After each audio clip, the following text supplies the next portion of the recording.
എല്ലാവരും ഒരേ സ്വരത്തിൽ അമ്മ എന്ന് വിളിക്കുന്ന ഒരാളുടെ അടുത്തേക്കാണ് ഇന്നത്തെ യാത്ര.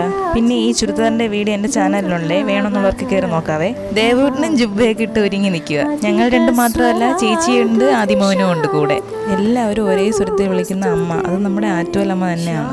കല്യാണത്തിന് മുമ്പേ എനിക്ക് പറ്റുന്ന എല്ലാ വെള്ളിയാഴ്ച ദിവസവും ഞാൻ അമ്മയെ കാണാൻ പോകാറുണ്ടായിരുന്നു. എന്നാൽ ഇപ്പം അങ്ങനെയല്ല, ഇവിടുന്ന് അമ്പലത്തിലേക്ക് കുറച്ച് ദൂരമുണ്ട്. അതുകൊണ്ട് അമ്മയെ കാണുന്നതും കുറവായി. പ്രിയദർശിനി ബസ് നോക്കി നിന്നിട്ട് അതിലെ തിരക്ക് കണ്ട് ഞങ്ങൾ ഫാസ്റ്റിലോട്ട് കയറി. ലോകത്തിലെ ഏറ്റവും പ്രസിദ്ധമായ ഭദ്രകാളി ക്ഷേത്രങ്ങളിൽ ഒന്നാണിത്. ഭക്തരുടെ കണ്ണുനീർ തുടയ്ക്കുന്ന അമ്മ, ദുരിതങ്ങൾ അകറ്റി ആഗ്രഹങ്ങൾ നേടിത്തരുന്ന ദേവി. ആറ്റുകാലമ്മയുടെ സന്ധ്യാദീപാരാധന വളരെ വിശേഷമാണ്. വിളക്കിന്റെ വെളിച്ചത്തിൽ അമ്മയെ കാണുമ്പോൾ ഒരു പ്രത്യേക ശാന്തത കിട്ടും. എന്തായാലും ഞങ്ങൾ സന്ധ്യാദീപാരാധന നല്ലതുപോലെ തൊഴുതു. ആറ്റുകാലമ്മയുടെ മുന്നിൽ കുഞ്ഞു കാലുകൾ കൊണ്ട് നൃത്തം ചെയ്യുന്ന ഇവരെ നമ്മൾ കുറച്ചു നേരം നോക്കിക്കൊണ്ട് നിന്നു.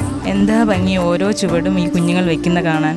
അമ്മയുടെ അനുഗ്രഹം എല്ലാവർക്കും ഉണ്ടാവട്ടെ എന്ന് പ്രാർത്ഥിക്കുന്നു. തിരിച്ചു മടങ്ങിയപ്പോൾ പ്രിയദർശിനി കിട്ടി. അതിൽ കയറി വീട്ടിലേക്ക് മടങ്ങി. അപ്പോൾ ശരി, പുതിയൊരു വീഡിയോ ആയിട്ട് വരാവേ.